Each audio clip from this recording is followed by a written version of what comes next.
Hello friend, welcome to BPSC platform. इस हम Gupta as के पार्ट 4 में डिस्कस करने वाले हैं डिक्लाइन ऑफ गुप्ताज। और जो भी इम्पोर्टेंट फैक्ट है अगर इसमें कवर हो जाता तो अच्छा बात है, अदरवाइज इसका नेक्स्ट वीडियो भी आएगा। इसमें हम देखेंगे गुप्ता पीरियड का क्या एडमिनिस्ट्रेशन सिस्टम था, क्या उसका रेवेन्यू सिस्टम था, कुछ उनका आर्किटेक्चर था, कुछ बहुत सारे मंदिरों को बनाए। तो हम उसे फैक्चुअल बेस पे देखेंगे। हम पूरी डिटेल में नहीं जाएंगे बट फैक्चुअल बेस पे देखेंगे जो कि प्री के लिए आपका कवर कर पाए और आपके मेंस का एक बेस तैयार कर पाएगा। ठीक है, बाकी मेंस में चीज़ों को तो हम पढ़ेंगे, क्या इसका प्रशासन पद्धति कैसे चलता था, तो उन चीज़ों को हम देखेंगे। बट इसमें हम लोग मेनली देखने वाले हैं फैक्चुअल बेसिस। ठीक है, तो आइए स्टार्ट करते हैं। पहले डिक्लाइन ऑफ गुप्ता। तो डिक्लाइन ऑफ गुप्ता गुप्त काल में अगर हम बात करते हैं कैसे पतन हुआ गुप्ता पीरियड का, तो सबसे मेन है हुना का इन्वेजन। जो हुनों ने आक्रमण किया, हुनों जो आक्रमण किया, हुन इन्वेजन हुआ। हुनों ने जो गुप्ता पीरियड को इतना तहस नहस किया, इतना तरह से बर्बाद किया, कहीं ना कहीं एक कारण बन गया गुप्त साम्राज्य के पतन होने का। ठीक है, क्या देखिए, जब स्टार्टिंग में हुन में अगर हम बात करें, तोरमान जब अटैक किया था तो कुछ कुछ पार्ट को देखिए, मैं यहाँ लिखता हूँ। तोरमान ने कौन से पार्ट को जीता, तो इसने वेस्टर्न इंडिया, जो भी उस समय वेस्टर्न इंडिया का पार्ट थे, मथुरा मथुरा बोल रहे हैं, गंधार अंधार का पार्ट था, उस तक्षशिला का पार्ट था, उसको ऑलरेडी जीत चुका था। तोरमान के समय में ये सारे पार्ट ऑलरेडी जीते जा चुके थे हुनों के द्वारा।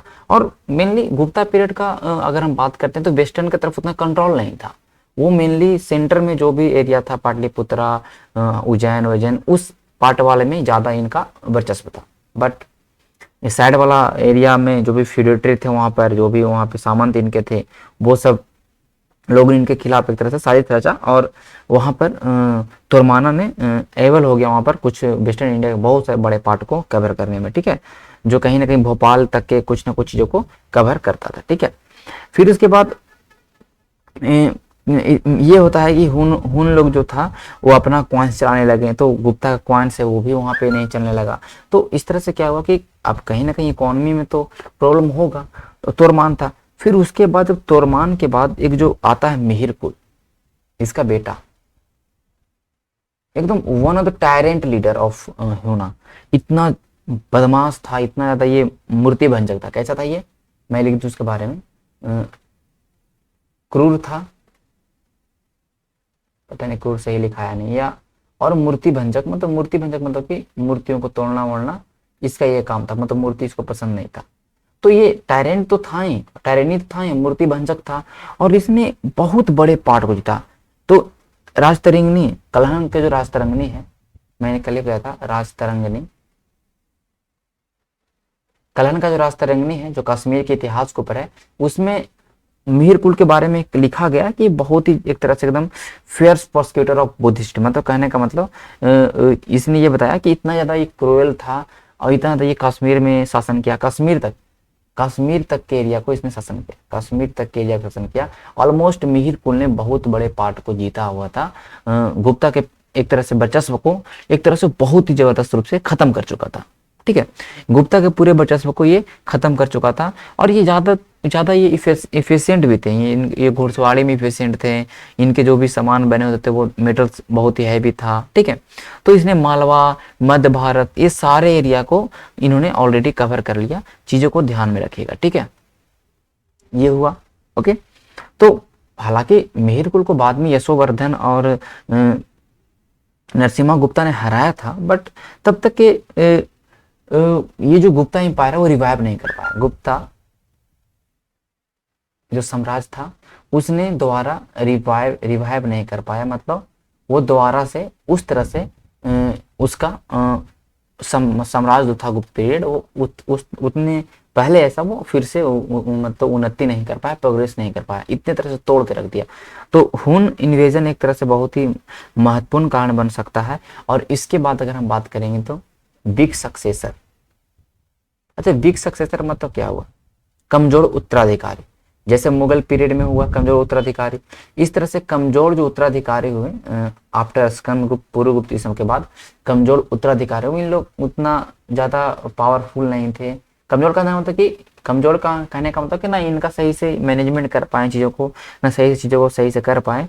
तो जैसे कि स्कंदगुप्त ने हुनों को भगाया, बट उसके बाद जो भी चीज़ें रहे इन्होंने सही से देखा नहीं कि हुन कहाँ कहाँ फैल रहे हैं, कहाँ एरिया को कवर कर रहा है। इन्होंने उतना ध्यान नहीं दिया, ये अपने राजपाट में लगे रहे और एक तरह से पूरा ही एक तरह से कमजोर उत्तराधिकारी भी कारण बना कि गुप्ता पीरियड का पतन स्टार्ट हुआ। सामंतों का उदय, राइज ऑफ फ्यूडेटरी। सामंत मतलब फ्यूडेटरी, मतलब जो किसी के अंदर में जो काम करते हैं, किसी के बदले जो काम, राजा के नीचे जो काम करते हैं सामंत हो गए फ्यूडेटरी। सामंतों का उदय, उसमें इतने ज्यादा सामंत हो गए, इतने ज्यादा सामंत का मतलब कहने का मतलब उदय हो गया कि जैसे कि यशोवर्धन ऑफ मालवा। देखिए ये गुप्ता के अंदर में काम कर रहे हैं, गुप्ता के अंदर में काम कर रहे हैं, ठीक है। लेकिन क्या हुआ ना, सामंत वही होते हैं जो कि किंग के अंदर में काम करते हैं, बट एट अ टाइम जब इनके पास बहुत ज़्यादा पैसा आ जाता है, इनके पास क्योंकि इनके पास लैंड ग्रांट होते हैं, इनके पास बहुत ज़्यादा एक तरह से उन सारे एरिया का लैंड रेवेन्यू कलेक्ट करते हैं, तो एक समय होता है कि इनके पास बहुत ज़्यादा पावर रहता है, तो क्या करता है कि ऑलरेडी ये अपने राजा के खिलाफ ही बगावत करते हैं और अपने आप को स्वतंत्र कर लेते हैं। यशोवर्धन ने ध्यान रखिए, यशोवर्धन ने 552 पिलर का, महत्वपूर्ण सवाल है, 552 पिलर का विजय स्तंभ खड़ा किया। क्या किया? विजय स्तंभ। मालवा का नरेश था ये विजय स्तंभ। क्यों? गुप्तों के खिलाफ, गुप्तों के खिलाफ जब जीता था तो 532 पिलर का, ठीक है, 532 पिलर का विजय स्तंभ इन्होंने खड़ा किया। तो एक इनका एक प्रतीक दिखा रहा है कि हमने गुप्ता को भी एक तरह से डैमेज किया, गुप्तों को हमने चैलेंज किया, ठीक है। हालांकि यशोवर्धन ज्यादा टाइम तक नहीं रहा था, शॉर्ट लाइफ था, लेकिन फिर भी एक गुप्ता एम्पायर का जो रिपुटेशन था, जो इमेज था, उसको ये एक तरह से पूरा बर्बाद कर दिया। और इस तरह से बहुत सारे सामंत थे, उन्होंने इस चीज को देख के उनके अंदर भी ये मोटिवेशन हुआ कि नहीं, हम तो अब गुप्ता को हरा सकते हैं। और वही हुआ, बिहार, बंगाल, मध्य प्रदेश, गुजरात, इस सारे एरिया में इनके खिलाफ बगावत हुई।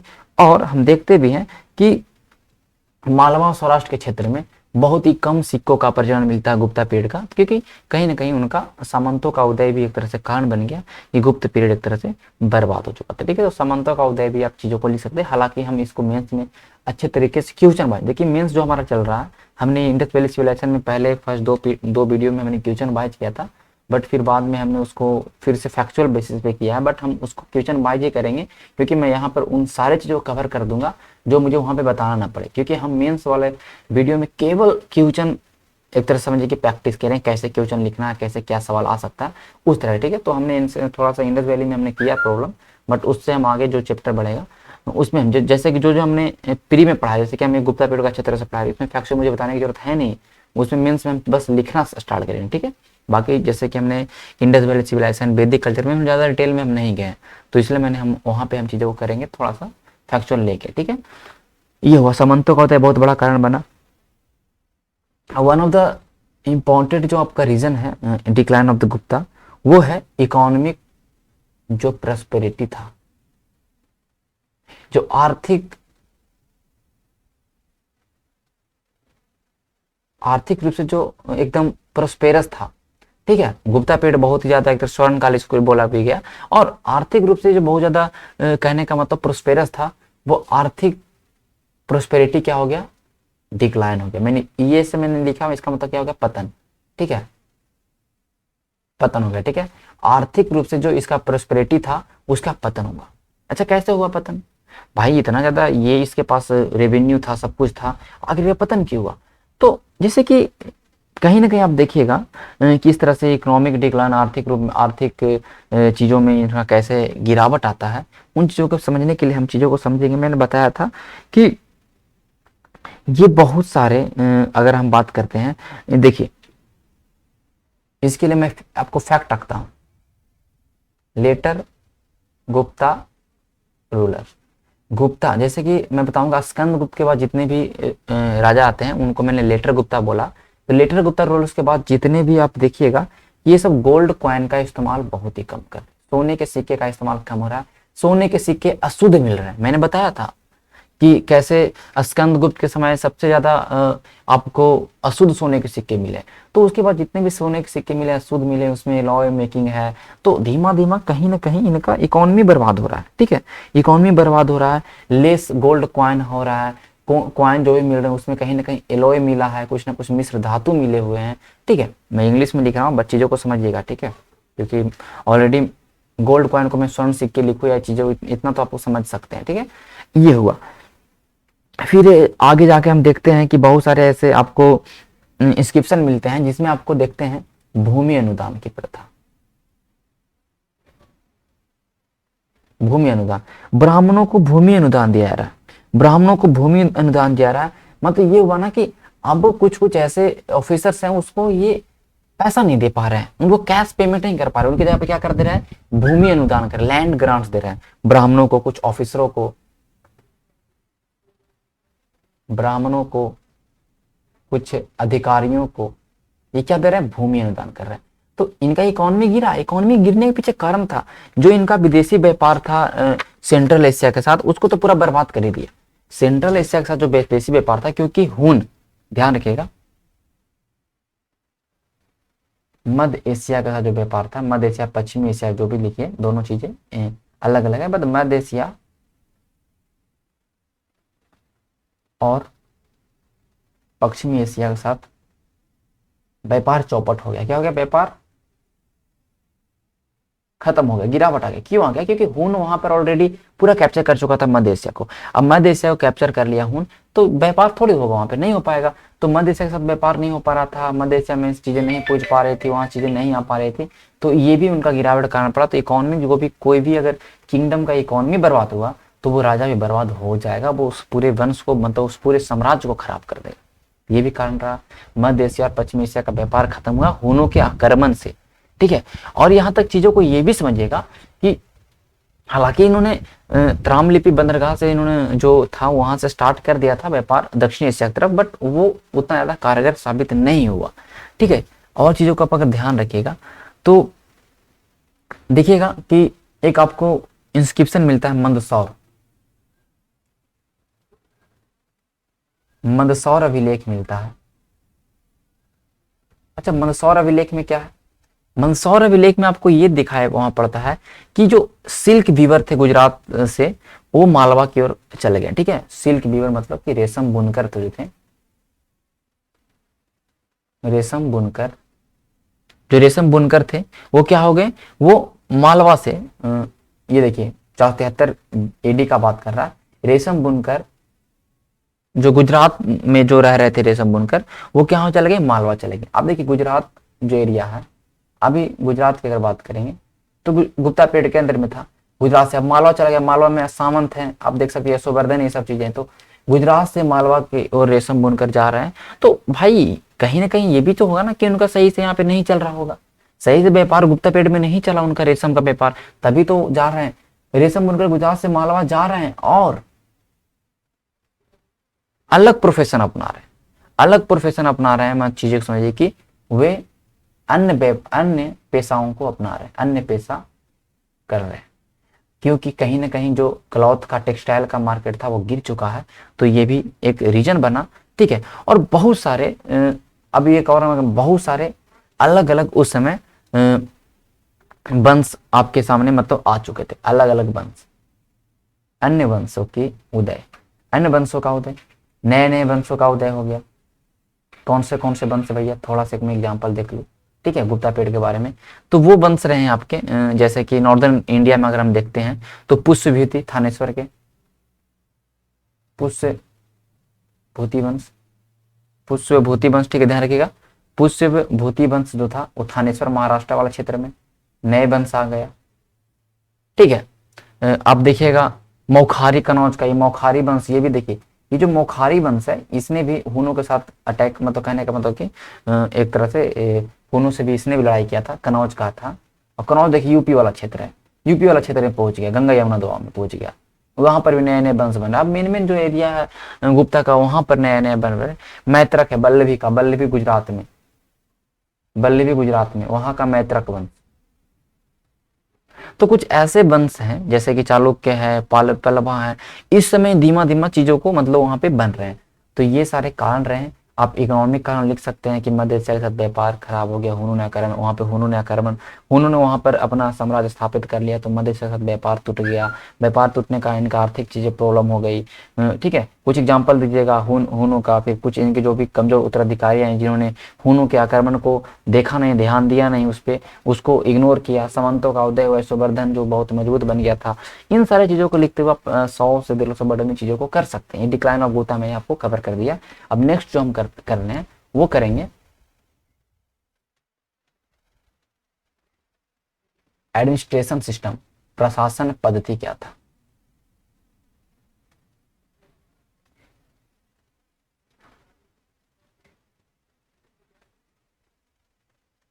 तो ये प्रशासन पद्धति में अगर बात करें तो गुप्त शासक ने एकदम गजब गजब टाइटल, अलग अलग टाइटल लिया। क्यों? परमेश्वर, परम ईश्वर यही है। मैंने बताया था महाराजा धीराज, टाइटल से बहुत कुछ पता चलता है, मैं टाइटल में इसलिए लिख रहा हूं महाराजा धीराज, परम भट्टारक। तो इतना सारा टाइटल लेने के साथ ये अपने आप को भगवान समझते थे, ये अपने आप को भगवान समझते थे। मैं चीजों को समझ रहे हैं ना आप, ये अपने आप को भगवान समझने लगे।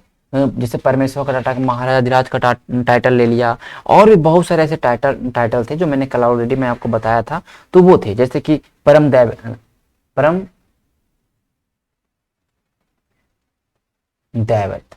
परम दैवत का टाइटल ले लिया। मतलब तो ये हो गया कि फॉरमोस्ट वर्शिपर ऑफ गॉड, भगवान के सबसे जो पहला पूजा, मतलब कहने का मतलब कि जो मेन सबसे जो मेन जो पूजा करने वाला वो है परम दैवत।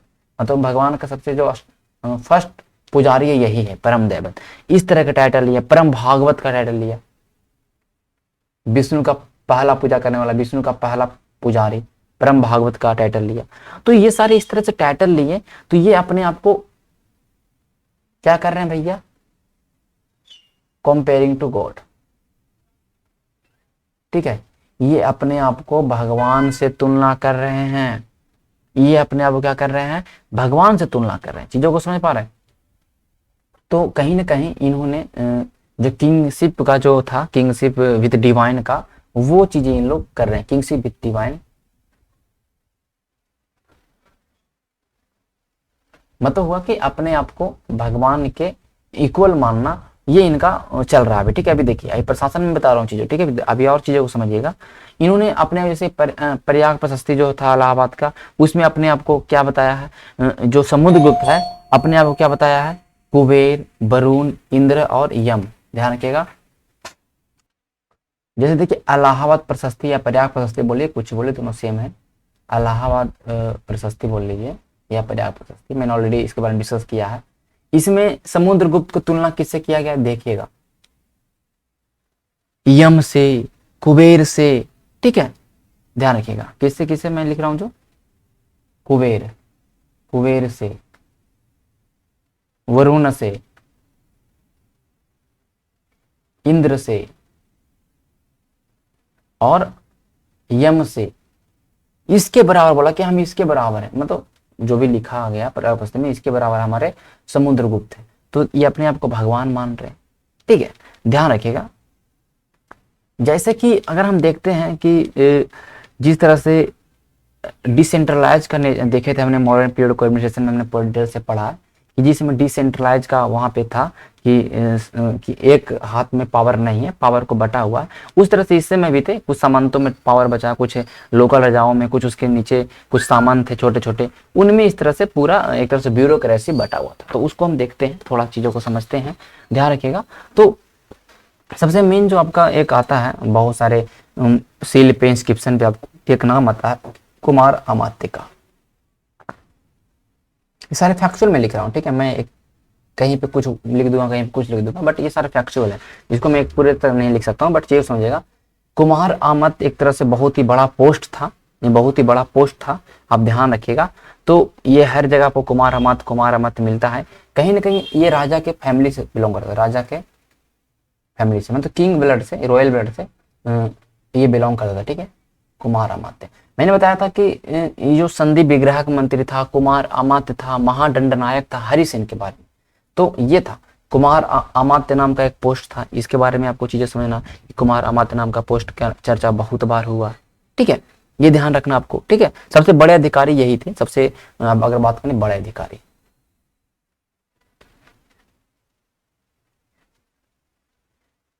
ठीक है। आप चीजों को समझिएगा। अब देखिए प्रांतीय शासन तो था ही, अब ऐसा नहीं है कि भाई कुमार अमात्य बैठ गया है और वही सब कुछ चला रहा है। तो गुप्त शासन में जो एडमिनिस्ट्रेशन जो यूनिट था, इकाई था, वो अलग अलग था। कैसे अलग अलग था भैया, मैं उसको बताऊंगा, फिर मैं आपको कुछ ऑफिसर को बताऊंगा, कुछ कुछ कौन से ऑफिसर थे उनको मैं बताने वाला हूँ। बट ध्यान रखिएगा, मैं जो बताने वाला हूँ चीजों को समझिएगा। मैं इसको नेक्स्ट पेज में ले लेता हूँ। इकाई, प्रशासनिक इकाई है, इधर अधिकारी।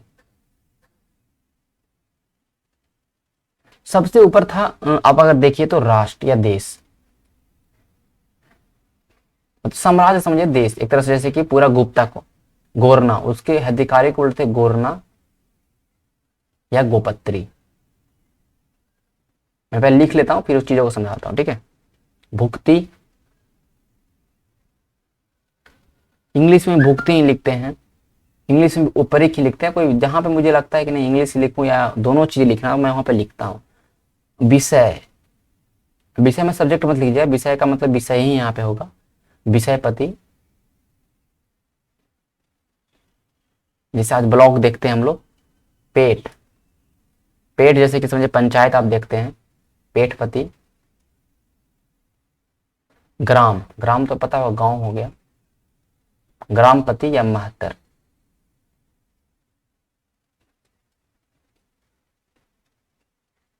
या महतर। लेकिन सबसे छोटी इकाई थी ग्राम भैया, उसके हेड को बोलते थे ग्रामपति। उसके ऊपर था पेट, कुछ ग्रामों का समूह था पेट, और पेटों का समूह विषय, और विषयों का समूह भुक्ति, और पूरे भुक्ति को मिलाकर देश बनता था। इस तरह से था। तो प्रशासनिक इकाई अलग अलग पार्ट में बटा हुआ था, इसको समझना है आपको, ठीक है। ये इसमें अलग अलग, जो आपने देखा इसके अधिकारी को, तो सवाल इससे आता है कि विषयपति, विषय के मतलब विषय के जो हेड थे उसका क्या बोल रहे थे, सब एग्जाम में आपको आएगा, तो इसको आपको बताना है, ठीक है। तो ये सब बहुत अलग अलग, जैसे दामोदरपुर का जो इंस्क्रिप्शन मिला है उसमें दिखाया गया है कि किस तरह से, और ये सारे कैसे थे, हेरिडेटरी थे। अगर कोई आज विषयपति है तो उसका बेटा भी आगे जाके विषयपति उसका बेटा ही बनेगा, इस तरह से। और कहीं कहीं पर राजा खुद से नियुक्त करता था। तो ये अलग अलग है, ठीक है। तो अलग अलग प्रांतों में बटा था, जिसको हम लोग देश या देश बोलते हैं, या भुक्ति, सॉरी भुक्ति बोलते हैं। कहीं के भी देश और भुक्ति को एक ही बोला गया है, तो बात अलग अलग है।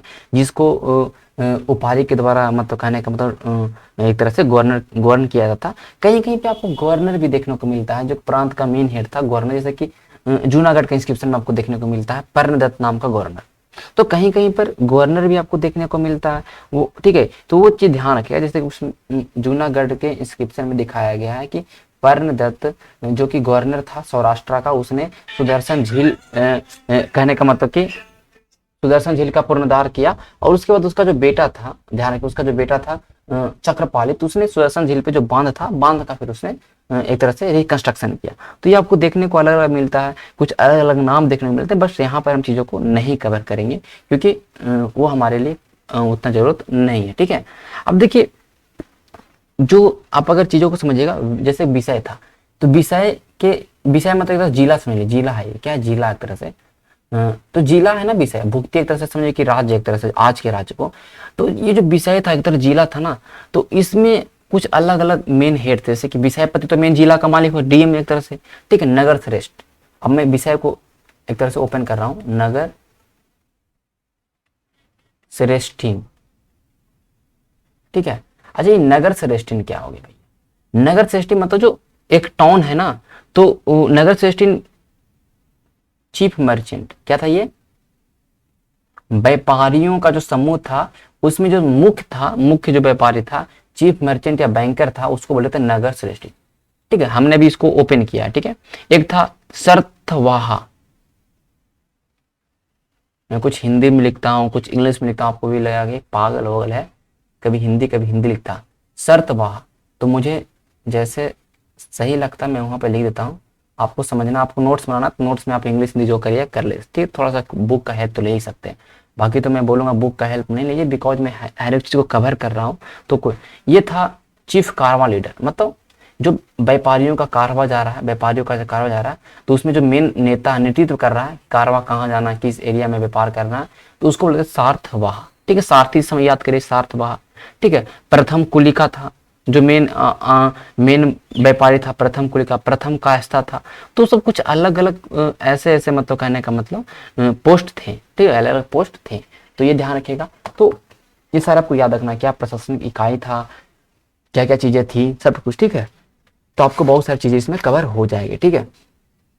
अब देखिए कुछ ऐसे मैं पोस्ट की चर्चा करूंगा, कुछ ऐसे मैं पोस्ट की चर्चा करूंगा जो आपको एकदम एग्जैक्टली याद रखना है, उसका क्या काम था, उसका क्या काम था, ठीक है। मैं लिखूंगा इधर एक तरफ अधिकारी, और इधर लिखूंगा मैं डिपार्टमेंट। क्या लिखूंगा? डिपार्टमेंट। इधर मैं लिखने वाला हूं अधिकारी, मीन्स पोस्ट, सॉरी ऑफिसर। इधर लिखने वाला हूं डिपार्टमेंट, तो विभाग, मतलब क्या काम था, ठीक है। चीजों को समझिएगा ध्यान से जो मैं लिखने वाला हूं, ठीक है। पहला तो देख लीजिए आप, संधि विग्रह, इतना बार आया है कि आप लोगों को याद हो गया। संधि, राइटिंग थोड़ा अच्छा लिख दूं,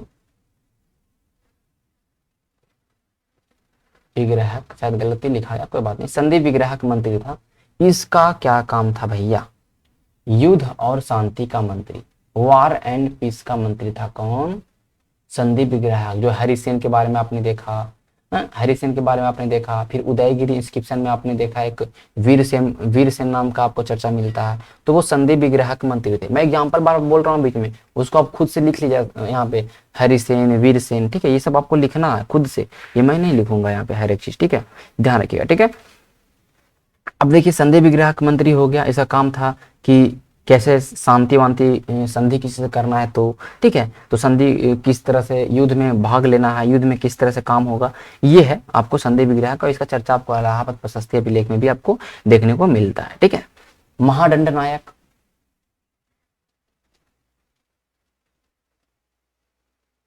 महादंड नायक, दंड है तो समझिए कि ये जुडिशियल ऑफिसर है। कैसा ऑफिसर है भैया? जुडिशियल ऑफिसर है। इसका काम है भैया कि हमको देखना है किस तरह से कहने का, मैं हिंदी लिख देता हूँ, न्यायिक और सैनिक मंत्री, सैनिक, मिलिट्री जुडिशियल ऑफिसर भी है, देखना है कि कौन कितना गलती करता है, कितना दंड देना है, और मिलिट्री ऑफिसर भी है, किस तरह से पुलिस वुलिस का देखना होगा, सब कुछ काम ये है महादंड नायक, जो कि एक तरह से महादंड नायक के रूप में वो हमारे हरिसेन भी रहे थे, ठीक है। तो एक न्यायाधीश भी होगा, इसको न्यायाधीश भी कहीं आपको ऑप्शन मिलेगा तो अभी ये भी मार दीजिएगा, कोई गलती नहीं होगी, ठीक है। अब देखो मैंने बताया था एक दंड पासिक था, दंड पासिक। अब दंड लगा है तो दंड है तो मतलब पुलिस हो गया, क्या हो गया? पुलिस विभाग का मेन हेड, पुलिस विभाग का सर्वोच्च अधिकारी, मेन जो ऑफिसर है पुलिस ऑफिसर है, ये ध्यान रखिएगा, क्या मैंने लिख दिया कोई बात, सर्वोच्च अधिकारी, ठीक है। ये दंड पासिक था। जो मैं महत्वपूर्ण में बता रहा हूँ आपको, हर एक चीज में नहीं बताऊंगा, कुछ कुछ महत्वपूर्ण चीजें हैं जो मैं आपको बता देता हूँ, ठीक है, जो आपके एग्जाम में महत्वपूर्ण होगा, ठीक है। अब देखिए एक था बल अधिकृता, क्या है? बल अधिकृता, ध्यान रखिए, महाबल, मैं लिख दूं महाबला, प्रोनाउंसिएशन करने में प्रॉब्लम होता है, महाबलाधिकृत। महाबलाधिकृत कौन है भैया? अब देखिए बल है, फोर्स है, फोर्स है मतलब सेनापति हो गया, क्या हो गया? सेनापति। Commander in chief, commander in chief, English वाले कमांडर इन चीफ। महाबलाधिकृत था, कुछ बलाधिकृत भी थे, तो बलाधिकृत है तो वो सेनापति है एक का, और महा लग गया तो मतलब पूरे सेना का प्रमुख हो गया, ठीक है, ये हो गया, ठीक है। अब कुछ ऐसे हैं जैसे कि आपका महाभंडाराघृत, देखिए महाभंडारगर, देखिए महाभंडार आगार अधिकृत। अब यहाँ समझ में आएगा कि भंडारों का जो मेन हेड है वो है महाभंडारगृह, ठीक है। ये है भैया राजकीय कोष का प्रधान। जो भी रेवेन्यू है, सॉरी, जो भी आपका खजाना है, राजकीय कोष है, स्टेट ट्रेजरी जो है ना, उसका जो मेन हेड होगा महाभंडार अधिकृत। ठीक है, ये ध्यान रखिएगा। ठीक है, महाभंडार अधिकृत जो कि राजकीय कोष का मेन हेड होगा। ठीक है, चीजें समझ में आ रहा होगा आपको। ओके, अगर मैं आपको और चीजें बता दूं तो एक था रन भंडार गृह। देखिए, रन है, रन मतलब क्या होता है, युद्ध भूमि। अब लग गया भंडार, युद्ध भूमि में। ये अच्छा, युद्ध भूमि के लिए क्यों भंडार बनाएंगे, तो अब युद्ध में जो इस्तेमाल करेंगे हम लोग, बंदूक, गोली, जो भी चीजें उसमें इस्तेमाल होती थी, तलवार वलवार, तो उसका भी कहीं ना कहीं एक होगा आर्सेनल जो उसको बोलते हैं। ये हो गया भैया सेना की आपूर्ति। सेना को क्या चाहिए, सेना की आपूर्ति, ध्यान रखिएगा, करने वाला अधिकारी। अब देखिए, ध्यान रखिएगा, जब भी मैं मेंस के लिए पढ़ाऊंगा, जब भी मैं ऑप्शनल के लिए मैं पढ़ाऊंगा चीजों को, तो ध्यान रखिएगा, इस वीडियो को देख के ही उसमें आप एंट्री करिएगा, तो आपकी चीजें अच्छे तरह से समझ में आएंगे। ठीक है, ध्यान रखिएगा। चलिए, ठीक है, तो ये मैंने कुछ कुछ महत्वपूर्ण बताया, और भी बहुत सारे हैं। महाअचपटलिक है, मैं लिख दूं कहीं पे, अगर जगह बच जाए तो। चलिए इधर लिखता हूं, महाअच, वीडियो लंबा जाएगा, पटली। देखिए, मेरा काम है आपको हर एक चीज याद करना। ठीक है, इंटेंसिटी भी चल रहा है बहुत दिनों से, लेकिन अब थोड़ा स्पीड होगा। अब हम वीडियो को जल्दी जल्दी करेंगे, और लेकिन मिडाइवल जो हम पढ़ाएंगे वो मेनली एकदम डिटेल से होगा। ठीक है,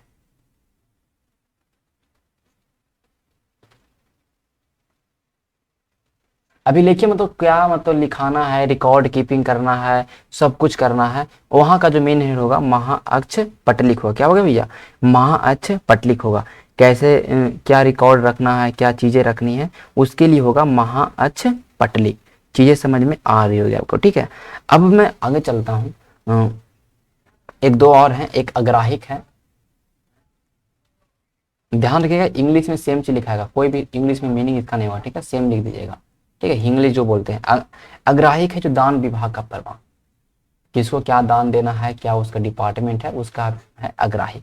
ठीक है, ये हो गया भैया। अब एक जो, अगर आप ध्यान रखिएगा कि कुछ ऐसे भी आपको अधिकारी मिलेंगे जो कि टैक्स कलेक्ट करते थे, लेकिन उसको हम अभी देखेंगे। रेवेन्यू जो पढ़ेंगे ना, रेवेन्यू वाला, वो भी 10 मिनट का है। तो रेवेन्यू में देख लेंगे रेवेन्यू के कौन कौन से मेन हेड हैं, तो उसको भी हम लोग अभी देखने वाले हैं, रेवेन्यू के जो मेन मेन हेड है। अब एक चीज है, एक और आपको बिना, ध्यान रखिएगा, उसका एक नाम है बिना स्थिति। जैसे हमने देखा था 36 तरह के, बहुत, मतलब हमने मेनली रूप से जो पढ़ा था हमने मौर्यन एम्पायर, तो उसमें मैंने हम बहुत डिटेल से हमने पढ़ा था एक एक चीज को, क्योंकि उसमें मेंस लेवल का हमने पढ़ा था, इसलिए हमने हर एक पोस्ट को बताया था। विनय स्थिति स्थापक, नाम गजब है, विनय स्थिति स्थापक। भैया वो है जिसको देखना है डिसिप्लिन, प्रशासन, जिसको अनुशासन देखना है, अनुशासन मेंटेन रहे। शिक्षा को भी देखना है, शिक्षा भी सही, पढ़ाई वढ़ाई मतलब जो भी उसमें चलता होगा।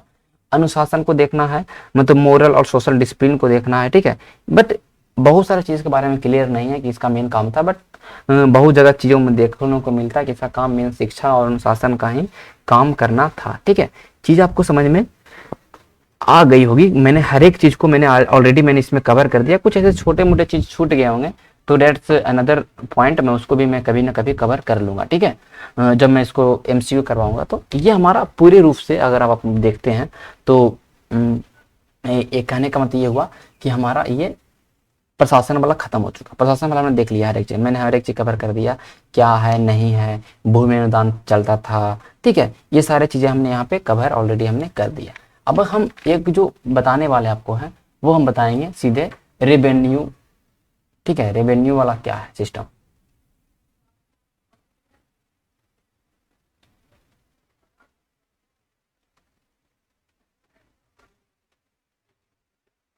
राजस्व प्रशासन कहता है, किस तरह से राजस्व का कलेक्शन होता था, राजस्व का किस समय कैसे कैसे लगाते थे, क्या टैक्स से था, हर एक चीज को हम लोग इसमें देखेंगे राजस्व प्रशासन वाले पॉइंट में। ठीक है, टॉपिक में चीजों को समझना है, ध्यान से समझना चीजों को। ओके, अब हम देखेंगे सामाजिक स्ट्रक्चर क्या था उस समय का, गुप्ता पीरियड का सोशल स्ट्रक्चर क्या था, और थोड़ा सा इसमें हम रिलीजियस स्ट्रक्चर को भी देखेंगे कि क्या किस धर्म को उन्होंने संरक्षण प्रदान किया, कौन से धर्म को मानते थे, नए नए कुछ धर्मों का मतलब नए नए देवताओं का इसमें कहीं ना कहीं उद्भव हुआ, उन चीज़ों को भी हम लोग समझेंगे। तो पहला बात हम देखेंगे सामाजिक में, तो देखेंगे ग्राम अनुदान। सबसे ज्यादा लैंड ग्रांट इसमें इतना ज्यादा हो गया कि ब्राह्मण लोग को इतना ज्यादा यहाँ पे इंपॉर्टेंस दिया जाने लगा कि उनको इतना ज्यादा भूमि अनुदान होने लगा। तो कहने से मतलब है कि ब्राह्मणों की श्रेष्ठता बढ़ चुकी है। फायान दिया है, उसने मध्य देश की चर्चा किया, उसने बोला कि ब्राह्मणों की श्रेष्ठता बढ़ चुकी थी यहाँ पर। तो सेम बात यही पे हुआ कि इतना ज्यादा इनको भूमि अनुदान दिया गया, और इस भूमि को हम लोग क्या बोलते हैं, ये उसको ब्राह्मदे बोलते थे, ब्राह्मदे। भूमियों को ब्राह्मणों को दान करने वाला भूमि है उसको ब्राह्मदे बोला गया। तो इसमें बहुत ज्यादा हो चुका था, ठीक है। ऐसा लैंड ग्रांट जो ब्राह्मण को दान करने की प्रथा सातवाहन के टाइम में स्टार्ट हुआ था, ठीक है।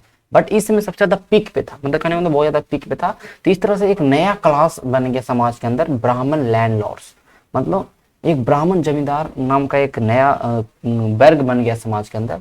और वो कहीं ना कहीं एक तरह से बहुत ज्यादा एक तरह से इन्फ्लुएंशियल भी था, ठीक है। उनका राज दरबार में बहुत ज्यादा उसका मतलब कहने का मतलब वैल्यू था, ठीक है। तो ये चीजें हुई, ठीक है। अब देखिए बहुत सारे वर्ण है, जाति उपजाति में बढ़ चुके थे। पहले 4 वर्ण थे, अब उसके अंदर बहुत सारे जाति उनमें बढ़ गए हैं। शूद्र के अंदर चंडाल हो गए, ऐसे बहुत मैंने अलग अलग कास्टों का यहाँ पर मतलब बढ़ोतरी हो गया, ठीक है। सब मतलब varna divided into caste and the subcaste, ठीक है। अगर हम देखेंगे तो थोड़ा सा शूद्रों की स्थिति में यहाँ पे सुधार आई है कि they allow to listen Ramayana Mahabharata and the Purana, मतलब उनको सुनने का अधिकार हो गया। And they also could perform some domestic rituals, जो भी गृह संस्कार उसमें होते थे जो पहले उन लोग को नहीं करने दिया जाता था, तो वो सब कुछ। They even worship new God called Krishna, जैसे कृष्ण भगवान की पूजा करना इन्होंने स्टार्ट किया। तो नए भगवान, तो भगवान पहले से थे बट नए नए भगवान मतलब कृष्ण के अवतार का पूजा करना, तो ये सब यहाँ पे स्टार्ट हो चुका है, ठीक है। और बेसिकली हम देखेंगे कि इस समय जो समाज है एक तरह से पूरा एग्रीकल्चर के रूप में जा रहा था, एक तरह से खेती की तरफ ज्यादा आकर्षित भी हो रहा था।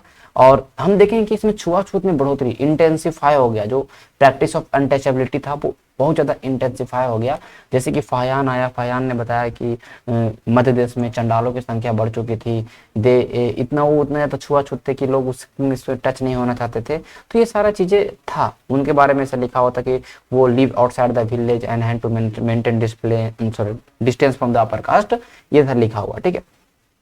बेसिकली फायान ने अपने जो भी फोक क्यू था उसमें उन्होंने लिखा, मैंने कल भी बताया था, ठीक है। वो भी लिखा था इफ दे इंटर टाउन और मार्केट कहीं भी जाते थे तो strike a piece of wood to announce their arrival, उसको एक लकड़ी रखते थे, उससे ठक ठक करते जाते थे कि हम आ रहे हैं। तो कोई भी इससे टच ना हो और वो दूषित ना हो, इस तरह से चीजें चल रही थी, ठीक है। हालांकि साउथ इंडिया में भी अनटचेबिलिटी आपको देखने को मिलता है, बट वो संगम एज के बाद आपको वहां पे देखने को मिलेगा।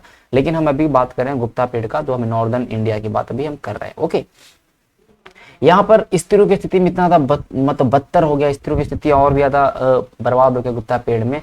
हम देखते हैं कि उनको ना प्रॉपर्टी राइट अभी तक नहीं मिला था, मतलब जो प्रॉपर्टी राइट होता है, मतलब जो एक पिता के धन में जो संपत्ति में जो हक होता है वो अभी तक अधिकार नहीं मिला था, ठीक है। ये चीजें हुई। वहां पे देखते हैं कि समाज एक तरह से पूरा प्रतिशोधात्मक था, पैट्रियार्कल था। तो स्त्रियों को एक तरह से केवल समझ लीजिए कि उनको माना जाता था कि एक तरह से ये हमारे बस एक तरह से क्या हमारा प्रॉपर्टी है, ठीक है, ध्यान रखिएगा। बिकॉज स्त्रियां उस समय एक तरह से अपना लाइवलीहुड नहीं अर्न करती थी, वो डिपेंड होती थी अपने हस्बैंड के ऊपर। तो सो देयर स्टेटस बहुत ज्यादा डिटेटेड हुआ उस टाइम में, गुप्ता पीरियड के टाइम में, ठीक है। चीजों को समझिएगा। जैसे कि वर्ण में आपका शूद्र था, और आपका अगर देखते हैं तो देखिए जैसे कि हो गया क्षत्रिय, हो गया ब्राह्मण, हो गया शूद्र, हो गया वैश्य, हो गया। तो वैश्य शूद्र का पहले स्थिति क्या था कि वो जैसे कि वो क्या था कि वो अपना लाइवलीहुड कमा सकते थे, वो अपना काम भी करते थे, ठीक है। लेकिन अब स्त्रियों को थोड़ा थोड़ा था कि स्त्रियों लोग यहाँ पे पुराण महाभारत सब सुन सकती थी, ये चीजें थी।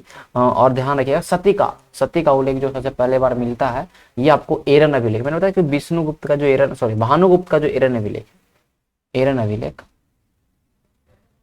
एरन inscription at the time of Bhanugupta.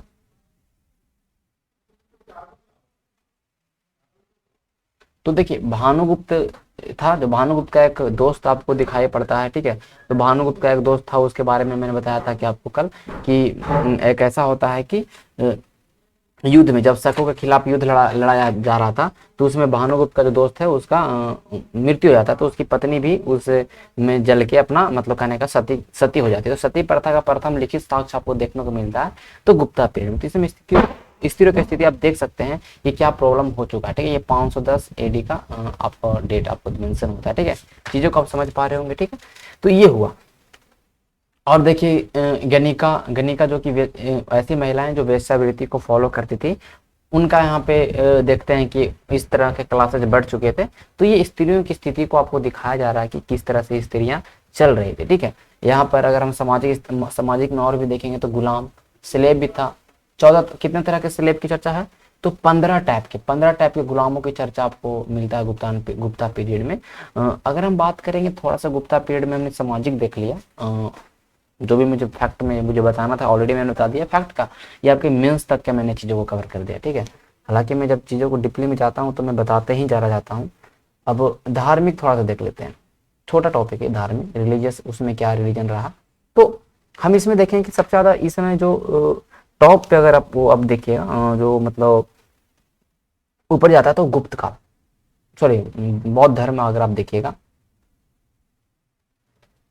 बौद्ध धर्म में अगर आप देखिएगा तो जिसमें अशोका के टाइम में और कनिष्क के टाइम में जो बौद्ध धर्म बहुत ऊपर किया, लेकिन इस टाइम में उतना ज्यादा नहीं है। बट हाँ, हालांकि बौद्ध धर्म का संरक्षण पर मतलब कहने का मतलब कि प्राप्त हुआ। कुछ ऐसे शासक रहे जिन्होंने बौद्ध धर्म को भी अपनाया, ठीक है, जैसे कि बुद्ध गुप्त था इसने, ठीक है। तो इन्होंने बौद्ध धर्म को अपनाया बट उतना ज्यादा नहीं जितना हमने देखा था मौर्य काल में, ठीक है। और हीनयान है,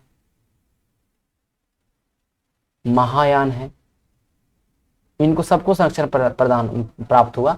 आप देख सकते हैं, चीजों को आप लोग समझ पा रहे होंगे, ठीक है। ये हुआ धार्मिक में। अगर हम देखते हैं फिर देखते हैं कि उसमें अगर हम देखते हैं भागवत धर्म, एक नया धर्म। भागवत धर्म में क्या हुआ, आप चीजों को समझिएगा कि भागवत धर्म संप्रदाय में क्या हुआ कि मेन जो इसमें जो देवता थे भागवत धर्म में वो थे विष्णु। ध्यान, क्या था, ये विष्णु थे। अब ये विष्णु थे जिन्हें नारायण विष्णु भी कहा गया। हालांकि जब बाद में देखते हैं कि विष्णु और नारायण बोथ हर से, दोनों को एक कर दिया गया, और उसको अगर उसके अब धीमा धीमा देखते हैं तो उसका एक बहुत बड़े महापुरुष से नाम जुड़ गया विष्णु और नारायण का, वो हो गए कृष्ण वासुदेव, जो कि कृष्ण कहलाए। तो ये हो गए भागवत संप्रदाय का स्थापना इस समय ही हुआ। धार्मिक चीजों में देखते हैं तो, ठीक है। हालांकि हम उन चीजों को समझेंगे बाद में, बट ये हुआ, ठीक है। अब देखिए अगर हम देखते हैं वैष्णव धर्म, सॉरी, अगर हम यहाँ पे देखते हैं भागवत धर्म में क्या हुआ, विष्णु नारायण का, ठीक है, विष्णु नारायण। वैष्णव धर्म में केवल विष्णु की पूजा होगी, ठीक है, ये चीज ध्यान रखिएगा, केवल विष्णु का पूजा होगा वैष्णव धर्म में। हालांकि चीजों को आप समझिएगा। तो विष्णु के जैसे कि 10 अवतार थे, तो अवतार बाद का भी यहाँ पे थ्योरी चल रहा है, उनके अवतारों की पूजा हो रही है, ये सारे चीजें हो रही, ठीक है। तो सबसे ज्यादा यहाँ पर देखें तो महायान धर्म को ज्यादा यहाँ पे फूलता फलता है आपके गुप्ता पीरियड में, ठीक है। ये चीज आप लोग को समझना है, ठीक है। अगर देखते हैं तो मूर्ति पूजा तो एक तरह समझिए कि एकदम इस समय बहुत ज्यादा अपर लेवल पर गया मूर्ति पूजा, और मंदिरों का निर्माण भी बहुत जबरदस्त रूप से, वो हम आगे पढ़ेंगे, बताएंगे कौन कौन सा मंदिर था। तो मूर्ति पूजा एकदम टॉप लेवल तक, पीक लेवल पर पहुंच गया, और बहुत ज्यादा मूर्तियों का इस समय अगर हम बात करते हैं, और बहुत ज्यादा मंदिरों का यहाँ पे इस समय निर्माण हुआ, ठीक है, ध्यान रखिएगा, ठीक है। ये सारी चीजें हैं जो आपको जानने चाहिए आपको इस चीजों में, और इतना इसमें ज्यादा हमें नहीं जानना है, ठीक है। और इसमें अगर हम बात करेंगे तो तंत्र विद्या का भी बहुत ज्यादा एक तरह से डेवलपमेंट हुआ तंत्र विद्या का, ठीक है। जैसे कि आपको पता है कि आपको विक्रमादित्य चंद्रगुप्त द्वितीय के दरबार में जो 9 रत्न थे उसमें एक आपको विक्रम बेताल आपको दिखाई पड़ता है, एक तांत्रिक था। तो तंत्र विद्या का स्प्रेड ऑफ तंत्रिज्म आपको तंत्र विद्या का भी इसमें बहुत ज्यादा विकास हुआ, ठीक है, तंत्र विद्या का विकास। तो मैंने ये मैं शॉर्टकट में मैं चीजों को लिखा हूँ, बट इसमें बहुत ज्यादा आपको नॉलेज इसमें इसके अंदर है, ठीक है। मैंने चीजों को समझाया, ठीक है, स्पीड में बोल रहा हूँ बट मैं हर एक चीजों को मैं बता रहा हूँ, ठीक है। बौद्ध धर्म, हीनयान, महाधर्म, भागवत धर्म, मूर्ति पूजा, तंत्र विद्या, मंदिरों का निर्माण, ये सब धार्मिक के क्षेत्र में डेवलपमेंट हुआ। उसमें का क्या धार्मिक समाज था, उन चीजों को हमने आगे कर देखा, ठीक है।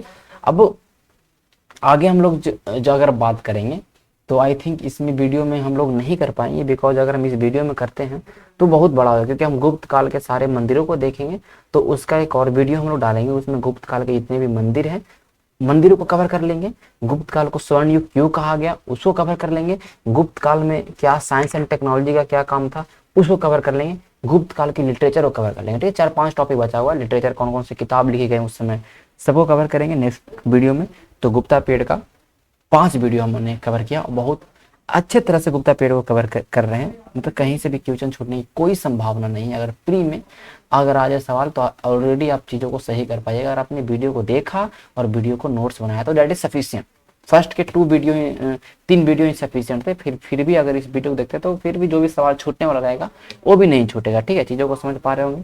तो चलिए जब गुप्ता पीरियड खत्म होगा तो उसके बाद हम जो भी पीरियड जो भी इसके बाद जो वंश आएंगे उनको भी हम लोग करेंगे। वाकाटक बचा हुआ, वाकाटक को भी चर्चा कर लेंगे। फिर हर्षवर्धन का बचा हुआ हर्ष साम्राज्य पूरा बचा हुआ, मतलब उसमें उसको भी कवर करने वाले हैं हम लोग।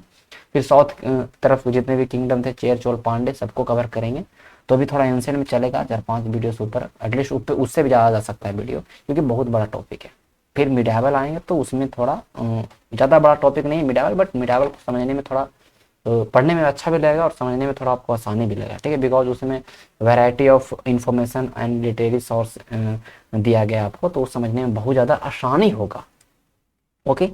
और ऐसे भी हमारा एनसीईआरटी भी चल रहा है क्लास 7 जो कि पूरा मिडावल पर डील कर रहा है। तो अगर आप क्लास 7 के पूरे एनसीईआरटी वीडियो को देखते हैं, 10 वीडियो जो भी आएगा, तब तक हम मिडावल यहाँ पे स्टार्ट करेंगे। और अगर पहले एनसीईआरटी आप समझ लेते हैं तो ये पढ़ने में और मजा आएगा, ठीक है।